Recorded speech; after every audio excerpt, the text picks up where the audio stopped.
Just gonna look it up on our calendar. No, it's supposed to be some special new meeting. So that night we were supposed to go outside and write down 7 intentions for the next 30 days for this moon cycle and set them in the moonlight. And then they were all supposed to come true. I didn't do that. Maybe that's why I had a panic attack in my Is it a Jewish thing or what? No, not a Jewish thing. I don't know. That was the girl who said that's in the podcast class with us, right? Yes, it's a weird mystical vibey thing, but it is like a new moon thing. Okay. So No, what about this holiday today? yeah. We're observing the Jewish high holidays today. And So we're going shopping. taking an easy day. Yes. Our noses give us the right to do that. Well, I am actually Jewish, so I get to do it, but I feel like I'm actually Jewish also. you've converted. Yeah. So I like- yes. Yeah, I like saving things. Are we live on our page? I don't know. You guys just froze really bad. We did? Yeah, you guys are back now. Weird. You froze. We're Jen. live. We're live. We're live. We're live. Hello. Whoever does our production for our podcast in the future needs to edit out like the first solid 5 minutes of us singing, 20 minutes? dancing, and just chitty chatting. Okay. What are we talking about today? We are talking, by the way, it's the day after Labor Day. I'm tired. I think everyone's tired in the whole world, right? We're like, "Meh." We are talking about things you can do to get more showings when showings are down across the board, which I'm really excited to put you guys in the hot seat on this one because I need to answer that question for myself. And then we're also going to talk with and to our master stager, not master, other thing that rhymes with Lord Please cut this out. We are going to talk to our master stager, Angela, about things that you can do to make a house look sexier, better, more appealing, stand out from other houses with not a lot of money or time. That's my MO. All right. So showings are down across the board. In our area, they're down somewhere between 50 and 70%, depending on the week right now.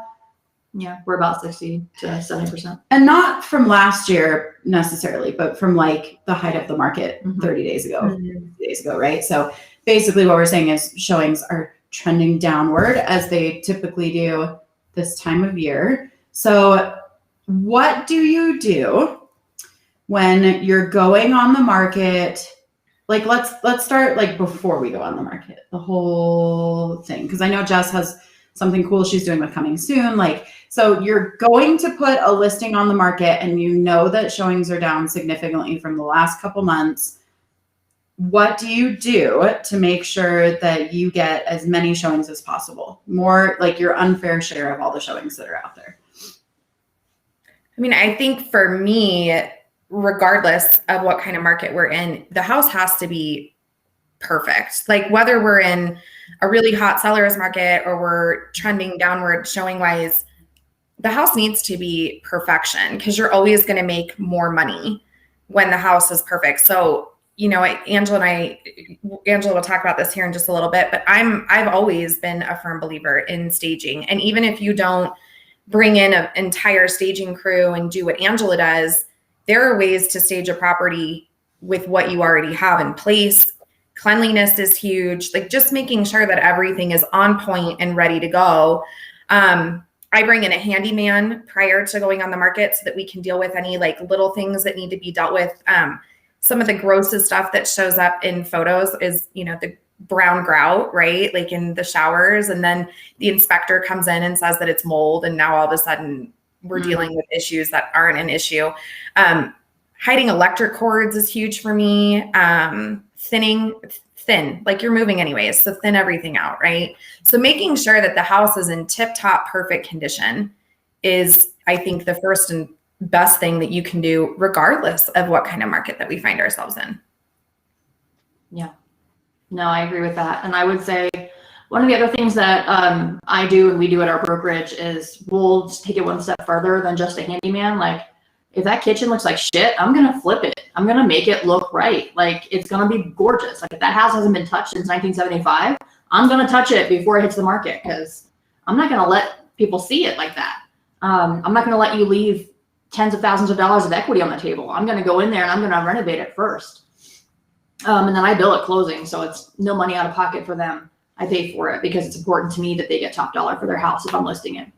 The other thing that I'll do too, in addition to just staging, is I'm going to make sure that house is professionally cleaned. Like Jess said, we want to make sure the house is clean.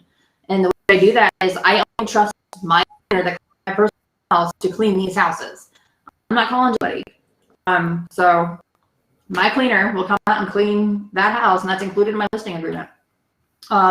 Something that I think that I'm going to start doing to add more interest in houses in my listings is paying a realtor bonus, paying a higher percentage, talking to the seller about possibly, including concessions or including, the up to 4% VA allowable concession towards debt reduction. If I want to get as many people through that house as I possibly can, I'm going to do that. I might also recommend that they drop their earnest money to a lot lower, because if somebody wants to cancel, my market's predominantly VA. So if they want to cancel, they're going to cancel. And they're going to get their earnest money. They're going to get their money back anyway. So if you're putting down $1 like we used to do in the builder days, it's still earnest money. So, and they can still get it back. So if that's what's holding somebody back from deciding if they want to, buy a house or continue renting, I mean, $1 shouldn't hold somebody back. Earnest money should never hold you back from purchasing. I'm also not super concerned with contingent houses, contingent sales. I know they're going to sell eventually. And as a stager, I offer my services to the buyer's agent that's going to be listing the other house contingent and say, hey, I'm happy to come in and stage the house for you and I'll bill you at closing and it'll only be X dollars. So that's smart. Then we can make sure that your house is going to sell fast. So those are some of the things we do. Let's go back to like pre-marketing, doing all the rejudging of making it look good before it goes on the market. So like things are changing. We're not saying that they're not going to go back to the same in January, but for right now they're changing and we've got a couple months before January happens again. So what are you looking for when you're doing a listing presentation, you're walking through the house? Because this is where we have to pivot, guys. This is where like the metal really meets the road and where you make or break the difference between selling or not selling for the price that you want or getting the showings that you need, right? So you used to just be able to walk in there, house looks great, we'll throw it on the market, we'll get 57 offers this weekend. Now you've got to go back into your toolkit, right, of like doing the things that you're supposed to be doing on the listing presentation, which includes like if without staging, because we're going to talk about that in a minute. What are the normal things? Like, could you think of 5 things where you're like, these always need to be tight and look good? Yeah. Smell is number one. Like, does the house smell like cigarettes? Does the house smell like cat? Does the house smell like dog? Does the house smell like Grease? Food? Mm-hmm. Smell to me is probably number one. Mm-hmm. I would say paint also, followed by drywall patches or bad drywall patches. Those always drive me crazy. Like if the paint is either not in good shape, like it was homeowner done and you've got like some carryover from your walls to your ceiling, like that needs to be fixed. Well, and the drywall stuff, like how many millions of times in other markets, even in this market, sometimes have you guys had agents text you or call you and be like, before we submit or before we turn in an inspection objection, we'd like to know what that drywall shit mess in the ceiling is from, because actually it could have just been my client's splash paint up on the ceiling, or the drywall is bad, which happens all the time. But buyers are thinking that that's a leak. That's a toilet leak. Yeah, every something time, right? bad happened there, right? So that's a good one. I obsess over the front door, which I know is really silly, but like I ask them to make sure that they wipe down the front door, make sure the handle is clean. In Colorado, we like to have those stupid long hallway entrances to houses and there's spider webs in the corners all the time. So I ask them to clean that up because that's literally the first impression on the property, right? So yeah, curb appeal is super important in general. Just when you're pulling up to a house, like people are probably already deciding if they want to buy that house just when they pull up to the front of it. So the exterior curb appeal better be awesome. Yeah, it better be Better be free of all your weeds and all that shit. It better be free of your shit mess. And yes, shit mess is a thing, Rich. I'm sure you've been in a 100%. shit mess house. Lighting is important for me. Like when I walk into a house, it's dark, and that's my first impression. Like it looks to me like they're trying to hide something, or they don't take pride in their house. They're missing light bulbs, that kind of thing. That drives me insane. That's a good one. My other big one is outdoor living space. Like in Colorado, that's what everybody's looking for. So outdoor living space is huge to me, and you can make an outdoor living space anywhere, right? Like we can do it with just about whatever's like laying around the house. We can create a really pretty outdoor living space usually. Dog beds, cat climbing trees, that kind of stuff. Like for sure. Okay, so now we're talking about pre-marketing before we even do the photos. In a second, we're going to talk about what we do for photos, but definitely for photos, I make them take out like dog beds or dog toys or like the cat scratchy tree things. I would prefer those out for showings also, but Stuffed animals on beds are a huge one, or like those ones that hold like the little netting that holds stuffed animals. I tell my clients, go to the Dollar Tree and you can get those fabric bins for $1, and they're big, and throw them in your closets and throw all your crap in there. And at least your crap is organized now. And when you open the closet for showings, it looks pretty. And that's something really easy. And then clients have told me they use that in their new house now, which is cool. You know what else they have at the Dollar Tree? Trash bags. So you throw all that shit mess in a trash bag and then throw it in the fucking trash. Pack it up, put it in the trash. Okay, so, but I do want to bring this up. If you are not as strong personality-wise as Angela or Jessica, which, by the way, I can be, depends on the situation. Like, I will fuck you up in a street fight, but I have a very difficult time going into people's houses and telling them what to do sometimes. If you struggle with that, the best way to get around that is to bring in a stager for a staging consult, and not necessarily someone who does what Angela does, which is like full service staging and renovation, but you know, usually for $100 to $200, you can bring in a stager who will go through the property and tell them what to do. So like I have a real life example of this. So I went to a property one time and they were a very lovely family, but there was a strong language barrier. And they're one of those cultures that is like very intense and very negotiating and very terrifyingly scary. And they make you feel kind of this big sometimes, right? And so they had Oriental rugs. Like I have never like ever seen anything like this in my life. Like there would be like 3 of them stacked up on top of each other in every walkway in the house. And they were hanging from the walls and hanging from the ceiling, and they had them hanging as drapery. And I was like, oh my God, we got to get this out of here. Way different market, right? And I tried to broach it, and the wife got very, very upset because they were, you know, millions of dollars heirloom family pieces. So I brought in a stager for $100. Her job is to handle the mean talk and tell them what to do. So if you struggle with your house stinks, if you struggle with it's ugly, if you struggle with you need paint, just make a relationship with somebody that you can bring in that will have those tougher conversations, or call one of these 2 and they'll do it. Yeah. I mean, I offer that service, you know, for $100. I'll take it. I'll go to your house and tell you what's wrong with it and tell you how you should fix it. What I recommend you do. It's done that for me, and it's 100%. Terrifying, by the way. You know, I have no problem doing that. And then I'll take that amount of money off of your full staging if you decide to go forward with that. But, I mean, most stagers offer that service. So it's, you know, super affordable, $100, $200 for most of them. If you can't afford a stager and you can't do it, like this is one of those situations where we talked about this a little bit last week, like having grace for like the things that we know that we're supposed to do, but sometimes we just effing can't. This is one of those situations where I would give a newer agent or an agent that doesn't have our personality type like a little bit of a break. And I would say, if you can't say to them, you have to remove all of this and your house smells horrific to their face, send an email when you're done with the listing presentation.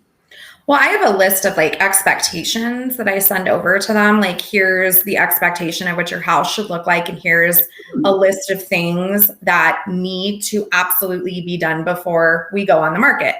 remove magnets from your refrigerator. It's literally a list of all the shit that bugs me. That's what which is 3 pages long. So like that helps too. And then it sets very real expectations and sets the tone for the way that prepping the house to get ready to go on the market is, right? Like, so that helps me too. I love that. If anyone wants that, drop a comment and we shall share it, because that's a very good idea. I send a photography checklist, but it's just from Virtuance, and it's really more about like turning on the lights and doing all the things. So overall, I just tell my clients the house needs to feel light and bright and fresh and clean. The other thing I wanted to add for the staging thing was I recently found a stager here in town who's amazing. She sends an email with all the things that she loves about the house and all the things that needs changed. And then she sends renderings of what the house will look like when she's done staging it. I have yet, since I've started using her, I've not had a single issue with getting a house staged, because they see what it looks like. And it's like, and the clients love it because it's like HGTV in real life. Like they're like, oh, this is like a Chip and Joanna Gaines thing where I get to see what my house looks like remodeled, and they love it. So if you are not good with that kind of stuff, partner with someone who is damn good at it and is going to show everybody what it looks like, and it takes all of it off your plate. Yeah. So to recap the staging thing, I think that's really twofold, right? It is to get the house in the best looking shape that it can for the market, but it is also for like a person that bridges those hard conversations that you're afraid to have with your clients, which there's a lot of value in that. You guys, I would pay someone way more than $100 to go into every listing and be like, your house smells like cat pee and it's making my eyes water and we have to fix it. Like those are the worst. Like we talked about last week was all about fierce conversations. Those are the worst. Yes, Joanna, we will definitely send that to you. So I have true confessions of a realtor. I had a client one time whose house smelled so much like cats. I faked sneezing the whole time so that they would be like, what's wrong? And I was like, oh, I think it's your cats. And then they were like, do you think that'll be a problem for other people? Yeah, I totally do. That's fun. Well, fun fact about me, I'm allergic to the smell of weed. So if you've even thought about smoking weed in your house, I will know. I have like a violent response to it. It makes me gag and then vomit. So that's always fun when you're going through a house that has a grow in it and you're like, I got to stage this house. I'm going to throw up all over your house if you don't get these plants out. If you're not in Colorado, yeah, these are Colorado things. There will be loaded weapons on the table, and there will be weed. Most likely everywhere. Yes. Yeah. But yeah, so strong smells, I'm super sensitive to. So I get migraines really bad. Yeah. The one candle that I found, like this is a pro tip, that gets rid of all weird smells is lemon verbena. So lemon verbena candle gets rid of all the weird shit that might be lingering in your house. So it covers it all up and it makes it smell nice and fresh and clean. So I always put lemon verbena candle close to the entrance of the house because that's my first impression I want to make. Yeah, that's a good one. That is a good one. I love lemon verbena. Okay, so let's move from, so we've kind of just hit on like our own personal little things that we like to have done pre-marketing, right? So now let's move to like photo stage. So all of us use professional photographers. You guys better be using professional photographers. Maybe that, I think we did a podcast on that. Like, even though the market is crazy, don't shortchange yourself or your sellers, right? So obviously one of those things to get more showings is going to be professional photography, but let's talk about like what we expect from our clients in the house when the photographer gets there. And then I want to know what type of photography do you guys do? Like, are you doing twilight or daylight or drone, or what kind of photography are we doing? So for me, it just depends. I typically don't do twilight. And while we're talking about twilight, if you want to do twilight, actually do it. Don't do those cartoony fake twilight photos. Like your house just looks like a cartoon. If you're going to do twilight photos, pay the extra $50 to have real twilight photos like Lindsay does. And drone photography, if the lot's really great, it backs to open space. If it's a farm, if it's got something special about it that we really want to highlight, I do drone, but for like a normal lot and block neighborhood, suburban house, I typically don't. So I don't know, my stuff. Is that something though that you might change when the market is shifting? Like, so, okay, there are 3 reasons, in my opinion, we talked about this before, why we do marketing on a listing. Okay. Number 1 is to sell the house. Number 2, right, is to appease our clients and let them know how hard we're working for them. And number 3 is the marketing that you do on that listing becomes your presentation for the next seller, right? Because if a neighbor down the street is thinking about selling and they see your marketing presentation and all the things you're doing for that house, it's a much easier hire me than if you do a crap job. Your neighbors are watching. Your listing marketing, in my opinion, is really a billboard for other sellers to want and hire you. That's the number 1 reason we do the best job on our marketing. It's also a really good indicator of the kind of caliber of agent you're going to be dealing with. So I do it not just for my clients, but I do it kind of to flex on other agents so that they know what they're dealing with. Like, I'm not going to take any bullshit. My shit's going to be perfect. So your contract better be perfect. Yeah, good luck with that. But so number 2, which is appeasing our clients and letting them know how hard we're working for them. Is that something, Jess, that like you might consider switching up when the market shifts? Because I know we've worked together on some stuff before. I feel like we're both kind of like, if the listing sits for a little while, then we're like, well, let's do new photos, or let's do drone photos, or let's do something else, right? To try to appease the sellers and bring in more showings.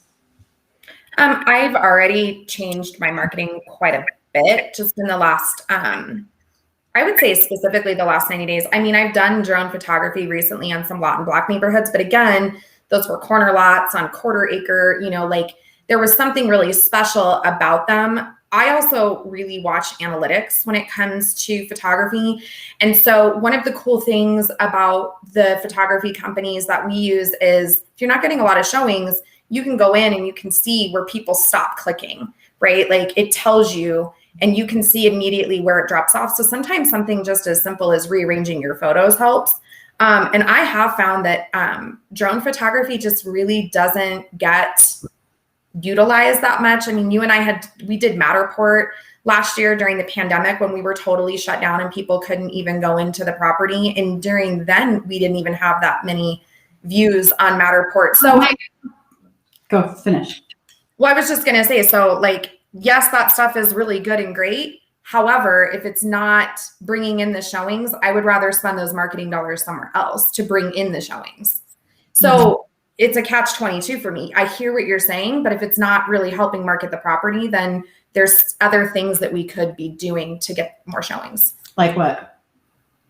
I mean, I think the biggest thing that I've done is utilizing that coming soon status in our MLS. By the time the house actually hits the market, we usually already have 20 showings scheduled. And so I'm not experiencing these massive dips the way that some of the, some of the other agents are. I do my reverse prospecting. I will be the first person to say, I fucking hate it. I wish that there was a better way to utilize it in the MLS, but unfortunately we have what we have. So we use what we got. And so I do that. And I reach out to every single agent before it's even hit the market so that they know that it's coming and they see it, since most agents aren't looking.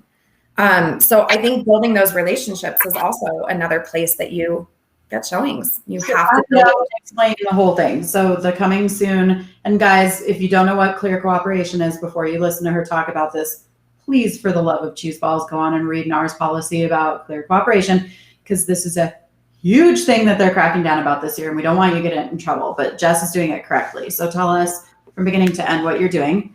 So I do listing photos the week before we put it in coming soon status. So I'm taking between 2 to 3 weeks to even getting the properties ready to list, unless there's some crazy reason why we can't do it, because I'm a firm believer in it's better to do it correctly than quickly. So once we get photos back and we make sure that the photos are good, I input everything into coming soon status. So we have 7 days in our MLS that we can market as a coming soon before it has to be active and allowed for showings. So again, I don't allow showings for a week, but it's in the MLS, and then I can see who has a client portal set up that matches my client's property.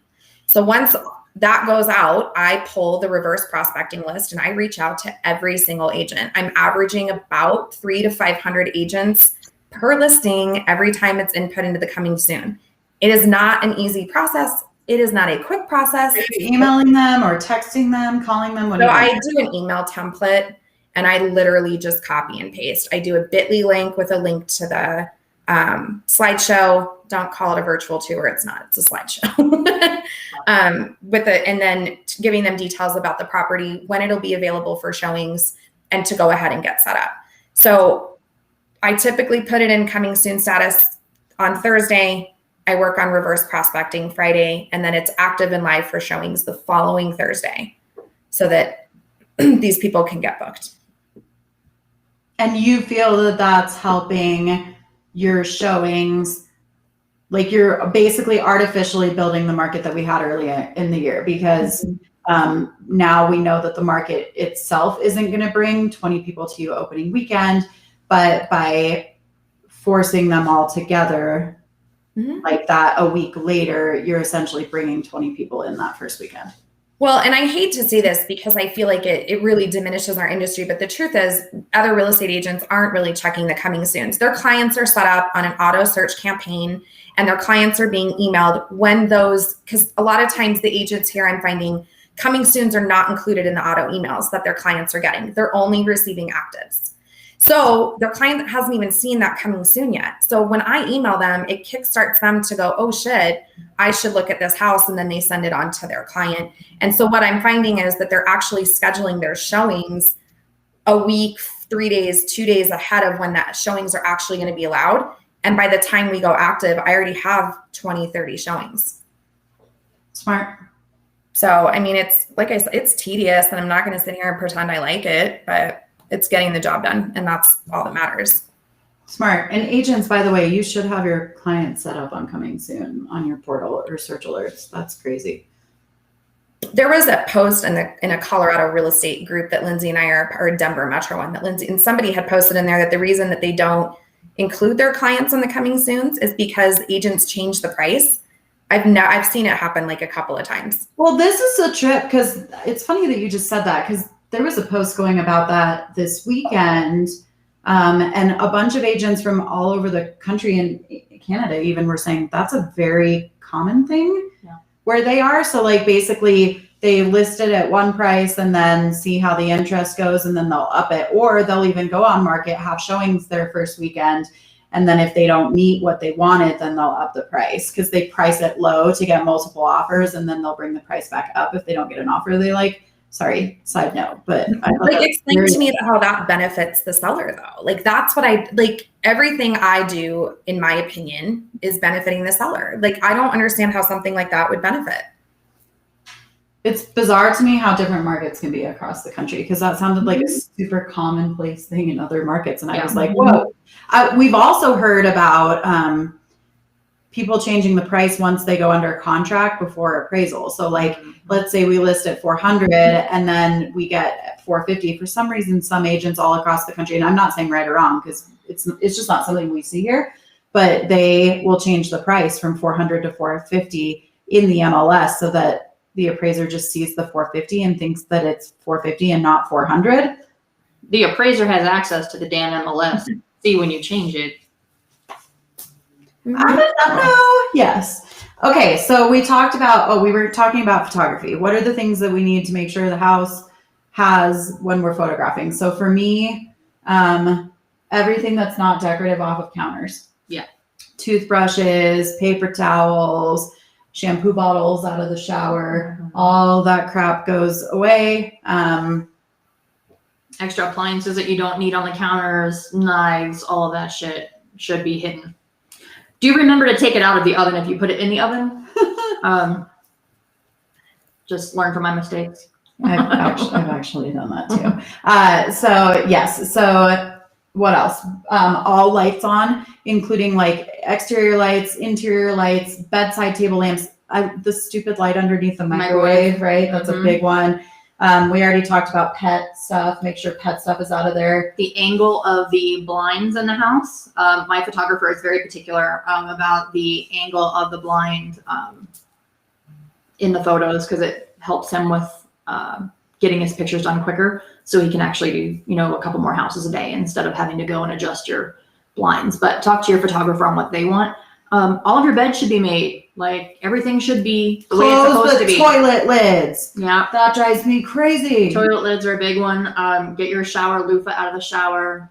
No dirty towels anywhere. Like things should be off the floor that aren't supposed to be. Your pets should be put away so they're not in the photos or chasing the photographer around the house, which is super annoying.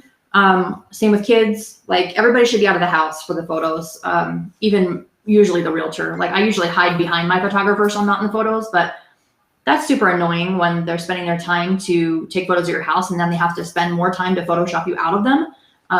Or if you're like me and I shoot Twilight all the time for all of my photos, they only have like 20 minutes to shoot before the light goes down. So if they don't get it right and they're picking up all this stuff, they have to come back another day, which is really irritating. Yep. So. Shower curtain should be halfway open so that they can see what's behind it. If it's you know, a tile wall or not, they want to be able to see that kind of thing. We basically want to show off all the really good parts of the house and slightly hide the ones that we don't really want you to see as much. And I know this sounds silly and like basic 101, but the reason that we're talking about this is your photos are your first showing, right? So statistically, 99% of all buyers find the house online before they even call a real estate agent, which means that that first showing that happens is actually from your photos. So if your photos aren't tight, and I tell my clients, I need your house to look better in the photos than it actually does in person because that's your first showing, right? We'll worry about the rest of it when they get there. And the very first showing on your property is usually the people that want it the most. So make sure that it's perfect when they go in there. Jess, anything else that you feel like always has to be done on photos? I'm a cord freak. I hate cords. So hide your TV cords. I don't care if you have to unplug the television to hide them. Cords in photos are disgusting and I hate them. I would say the things that you really don't want people to see, like your personal items, maybe don't have those out on your side tables next to your bed. The weed and the guns that we were talking about earlier. And the dildos. And the vibrators. Put those away, please. Like, I don't want to touch that. If I'm going to have to move that, it's going to be with your kitchen tongs. And I'm going to put them back and I'm not going to wash them, just out of principle. Like, it's gross. Like, I don't want to do that. But I've had to on many occasions. Underwear, like, please. Oh God, the underwear. Oh my God, please pick up your underwear. Like, your clients just need to pick up their underwear. My favorite thing is bad listing photos. Like, I love it. I love taking pictures of the agents that are in the bathroom mirror. Like, I love it. And that stuff flies-ish when the market is really, really strong, but it will not fly. And that is not the way that the market works anymore. Yeah.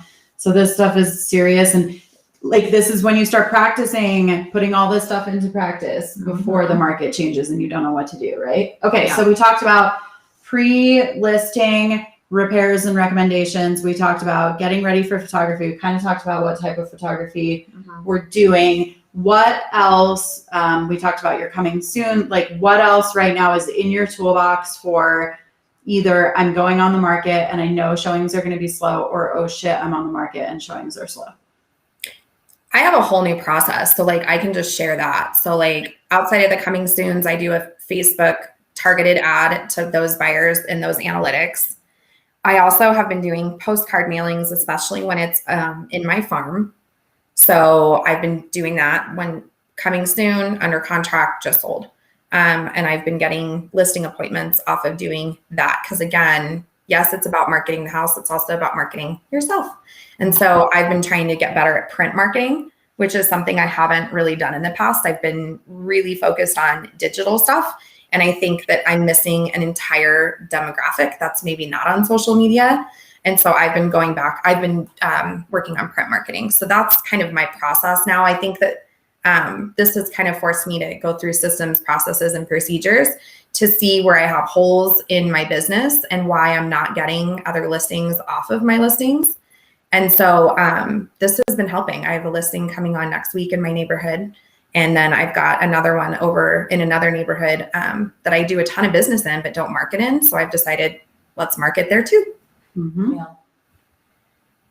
I think too, like, I have seen just a slew of what I call Barbie Dream House virtual staging. Don't do that. Don't do that. Floating furniture is the worst. What in the Box. hell? Okay, wait, hang on. Boxbrownie.com, which is the weirdest name of all time. But boxbrownie.com is a phenomenal resource for virtual staging. They will stage it beautifully. It looks 100% real, and you'll never know the difference. If you don't know what virtual staging is, it's like taking a blank room and plugging in couches and TVs and all the things. I've even used it for new construction properties that don't have backyards to show people what it can look like, or like if you planted extra trees. There's like a lot of reasons to use virtual staging. Boxbrownie.com is the best. They do also superimpose twilight into your photography, and they don't do a crap job of it. Boxbrownie.com. I hate it. I don't care what company it is. I feel like it's a catfish, because when you walk into that house and it's butt naked and doesn't have any staging or any furniture in it, it's really hard to remember if that's the same house that you saw, because it's very different.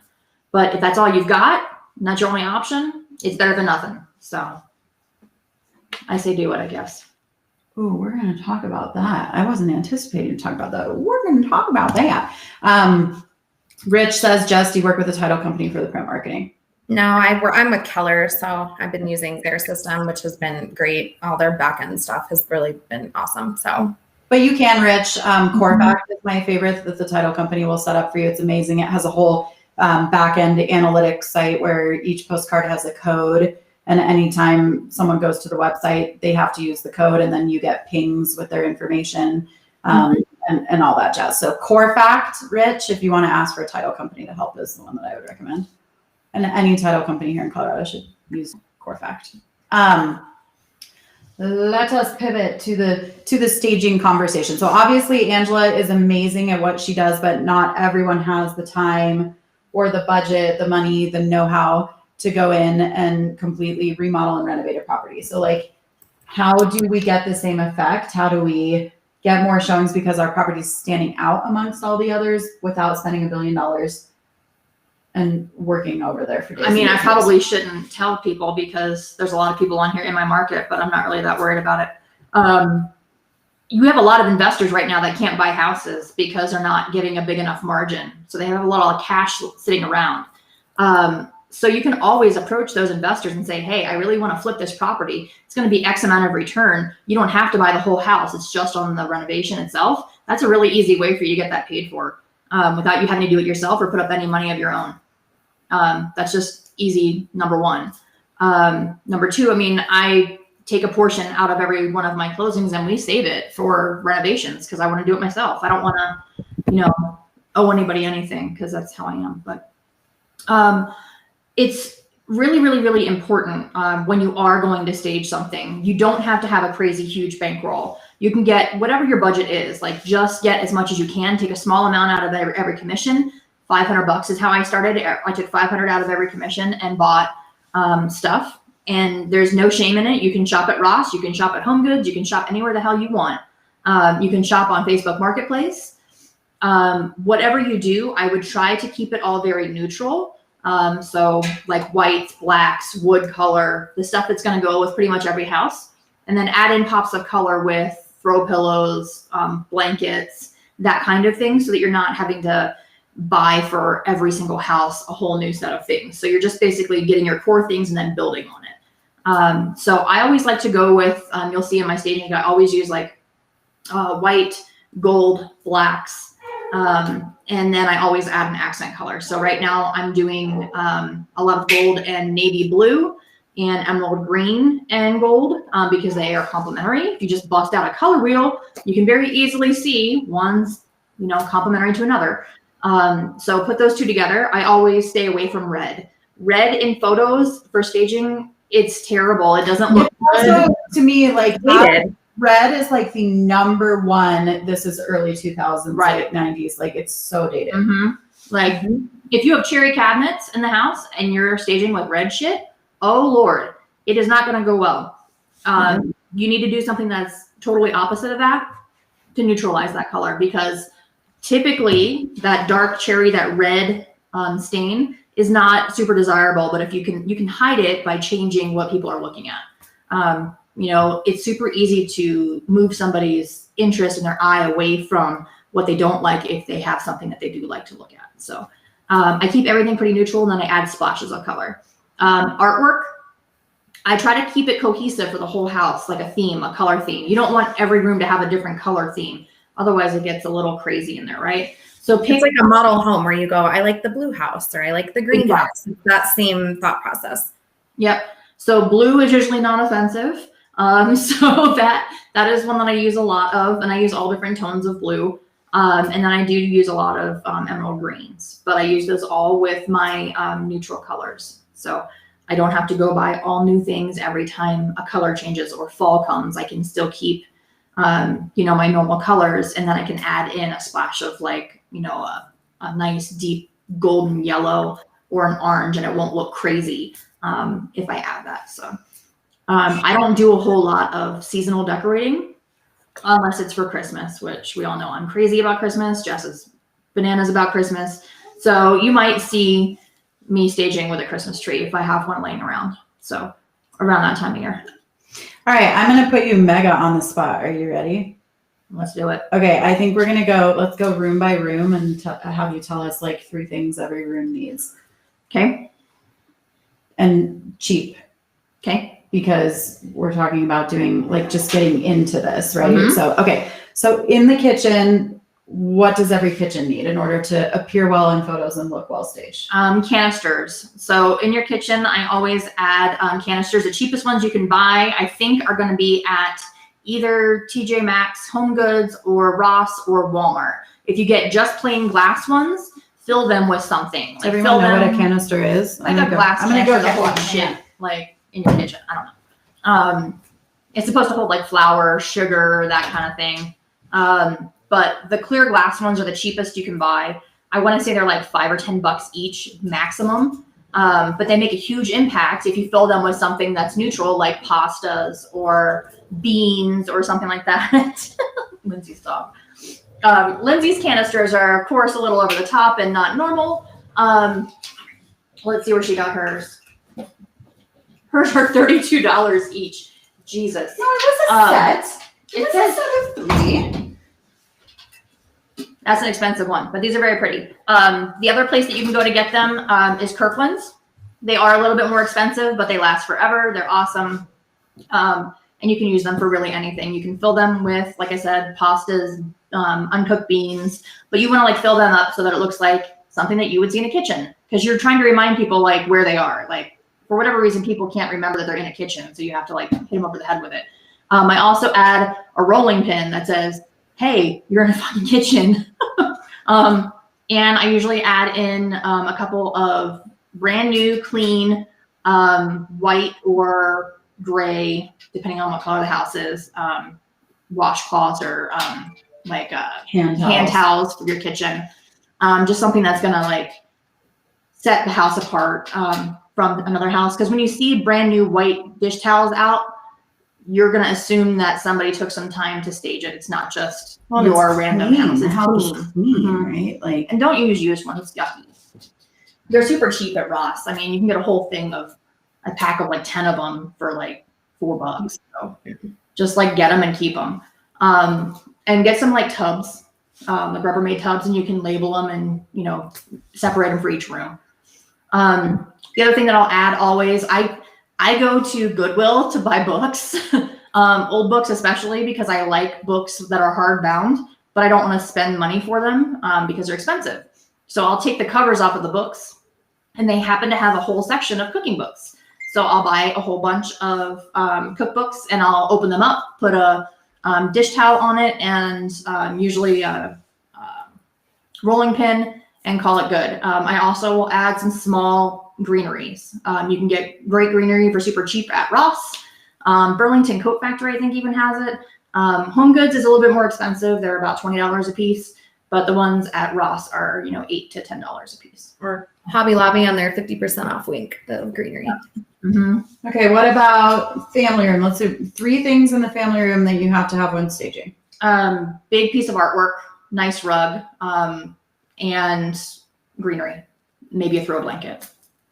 So I thought you were going to share with them your tip for throw blankets, by the way, like, because this is a good one.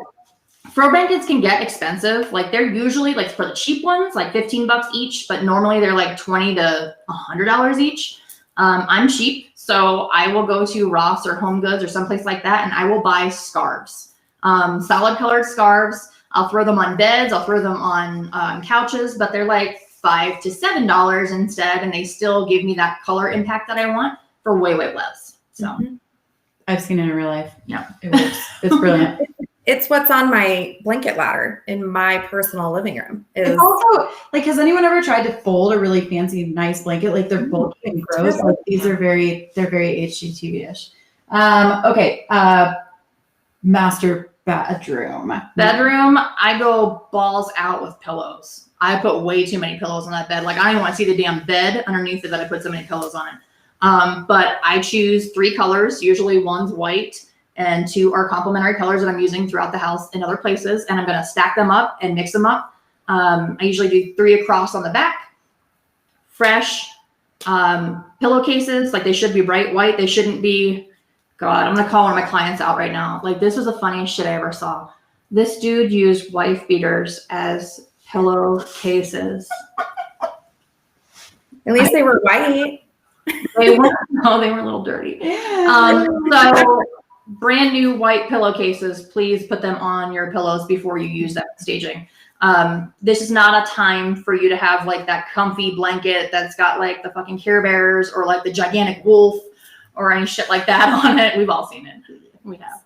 Well, and lots of throw pillows, different textures when you have lots and lots of throw pillows. Like I think people think that you can't mix textures. That's actually where that warmth comes from, and that like goodness in a master bedroom comes from, is lots and lots of texture.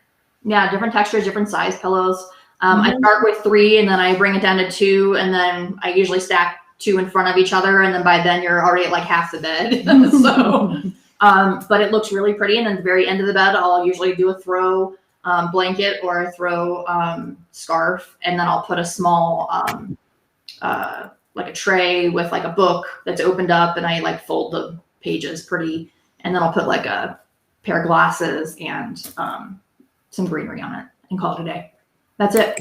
What about a bathroom? Any bathroom in the house? I like orchids in bathrooms. I get these gigantic ass white orchids that are fake from Ross for $12, and I put them in every single bathroom. They go right in the middle. And then I just put some small toiletry items, like little glass containers from Home Goods that have like Q-tips, cotton balls, that kind of shit, go right next to it. And that's it. And I keep crisp white towels in there. Sometimes I'll tie them with something pretty, but just clean. Like you want to emphasize clean because it's a place that people associate with being dirty. So you want it to be as clean as possible. Mm-hmm. What about an office? Because that's a big deal right now with everyone working from home. Mm-hmm. I feel like the office has always just been like the junk drawer of the house. Yeah. In many years past, forever, like no one looks at the office. It's like the shit box of the house, but now it's like really important. It should be the focal point of the house, honestly, because people are going to be spending a lot more time there than they normally would be. So they're putting a lot more weight on that room. My office. I did Lindsay's office actually. So again, you want to choose a color scheme and go with it. Lindsay likes more of a retro type of vibe, but also very warm. And we have a lot of black and white, silver, and then this kind of like really cool, like pinky orange color in here is kind of her retro edition. And we've got wood in here. So we want it to be a place that when you see it and you walk in, you're like, oh my God, that's a huge office. I'm going to be able to hang out in there, and my kids are going to be able to run in and out. Or I'm going to be able to have meetings in here. I have enough room for things. You want your desk to be completely clean. Like there should not be any shit on your desk, like paperwork, any of that. Just should be your computer, your keyboard, and your mouse, and that's it. If you have like a side buffet table or something, keep it clean. Like maybe just put a globe on it. Don't do a ton of artwork in there, just a little bit of artwork and something. Either it's an inspirational quote for you, or just one generic artwork. I don't want to see any pictures of you and your family in the house ever. So it shouldn't be personalized that way. It should just be generic. So do you think for like minimum, what do you think that you could pull off those 3 things in each room in a house for? Like I can answer this question because we did it together. Angela, we did it for one of my listings. It came out to a little bit over $500, and that included curtains, side tables, artwork, greenery, canisters, blankets, towels, a bedspread we bought. I think we bought 2 bedspreads actually. Yeah. Bright white Curtains. bedspreads. Always get king, by the way. Don't ever get queen. Even if it's a queen bed that you're staging, get a king one because you want the extra space. So it was a little over $500, and we went to Ross and TJ Maxx and Mhm. did an entire bachelor pad for a little bit over $500. Oh, nothing on my desk. I gotta go. I know, me too, Rich. Well, you're But not selling your house, though, are you? If I was bitch? putting it on the market, right, I would clean it up. I Yeah. would clean it up. Wow. Okay. So for $500, you can literally do it. But then, you know, you save that, right? Yeah, and so then you build on it. Then you do it the next time and maybe you just add a piece or two. And that's why she said keep it super neutral, right? Like, because then you can use it in every single Mhm. house that you come upon. Yep, I That don't know anything else. that $500 starter kit that we made, I've probably used it in 25 houses since we bought that 2 years ago. So I think, I don't know if we do it next week, but I think that what we should do is take our live on the road, Mhm. Homegirls Live Roadshow. Whee! And I think that we should go to Walmart, Target, Home Goods, Ross, wherever you want to go. And I Mhm. think we should make a whole episode out of filming building the $500 staging kit. Yeah. And then maybe even some pictures of like how it ends up in the house. We can do that. I'm down for that. We happen to all be together today. We're doing a girls' day because we have some exciting shit coming. Well, and we'll be together next Tuesday. So we actually won't be able to do a live next Tuesday because we have something awesome happening. Yeah. So maybe we'll pre-record it and post it, but we will Yeah. do that. We will go to the store and do that. Like you can stage from anywhere. I had to stage a parade home with 24 hours notice, and the only store I had to shop from that was right by the parade home was fucking Walmart. That's all I had to shop from. I was there. It's a And- true story. We did it. We nailed it. The house was gorgeous, and you would not know that the stuff was from Walmart. Multi-million-dollar house is what she's talking about, and she staged it with Walmart. It was pretty impressive. Yeah. And some Facebook. She did buy. Yeah, I bought some shit on Marketplace and stuff on had it delivered. Marketplace. Yeah, but yeah, we Yeah. can do it. All right, guys, that was fun. We love you. If anybody has questions, just message us. We'll answer as quickly as we can for you. Yes, we love you. Happy Tuesday. Happy hangover from Labor Day. We hope you guys have a great week. See you next time. Bye. Bye.